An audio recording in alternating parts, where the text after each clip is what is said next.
नाज़रीन अवामी न्यूज़ में खबरों सिलसिलो जारी है। वक्तां के रानीपुर मां खबर ॾींदा हलूं त रानीपुर लग ॻोठ वॾा वाطڻي जे रवासी लुणियो मल साॻिए ॻोठ जी रवासन नारी मियाड़ी सां गमबट जी अदालत में पसंद जी शादी करे छॾी। पसंद जो परणो कंदड़ जोड़े खे जान जो खतरो तहफظ फराहम करण जी अपील प्रेमी जोड़े नेशनल प्रेस क्लब रानीपुर पहुची चयो त असां पंहिंजी मर्ज़ी सां घरां निकिरी पसंद जी शादी कई है। पसंद जी शादी करण बाद असां जा माइट सूमर मल लक्ष्मण मल सरदारो मल जान जा वेरी बणिजी विया आहिनि। असांखे मारण लाइ ॻोल्हे रहिया आहिनि। खौफ़ सबब असां दरबदरी वारी जिंदगी गुज़ारण ते मजबूर आहियूं। असां एसएसपी खैरपुर खे अपील था कयूं त असांखे तहफ़ुज़ फराहम कयो वञे। छा मसलो आहे? असां मारवाड़ी रानीपुर में वाطڻي शहर वॾे ॻोठ। अच्छा, हींअर प्रेस कॉन्फ्रेंस करे रहिया आहियो, छा ॻाल्हि आहे? असां माना शादी कंदासीं। पसंद जी शादी कई आहे? पसंद शादी कई आहे। कहिड़ी कोर्ट में? गमबट।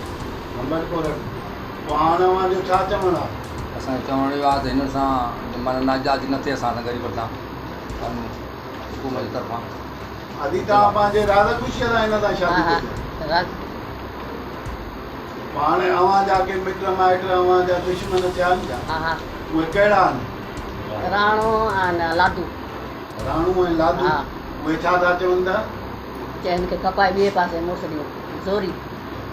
माना हिन सां शादी तूं न कर? हा, ॿिए पासे ॾियूं था। भाउ तव्हां हिन छा थियो? पाण अव्हांजो छा चवणु आहे? अम्मा वेंदी आहे गांधी या धीअ वटि वेंदी आहे काॾे त हिन सां दोई था कनि भाउ मामा मुंहिंजा जेके दोई हिन खे ॿिए पासे छॾंदा पंजाब हेॾे होॾे ॿ टे जॻह मां हिनखे बानी में छॾाए पाण वटि वठी वियो मूंखे बि संग कयो कोन ग़रीब कयो कोन हर बि मूंखां तशरी था कनि राति ख़ुशी था पंहिंजी अम्मा मुंहिंजी वञे थी त हुन में मुंहिंजो तूं तकड़ था मां बि इहो कयो त मां ख़ुशी था रहे मां रखी रहे पंहिंजो घर करे ख़ुशि आहे। हाणे अव्हांजो छा चवणु आहे? अव्हांजो चवणु इहो आहे अम्मा जी मां नथी रहां थो त मां पंहिंजी ख़ुशी सां वञा भई घर में ख़ुशी रहंदी ख़ुशी रहंदी आहे। अव्हांखे भला कंहिं तंग कयो आहे?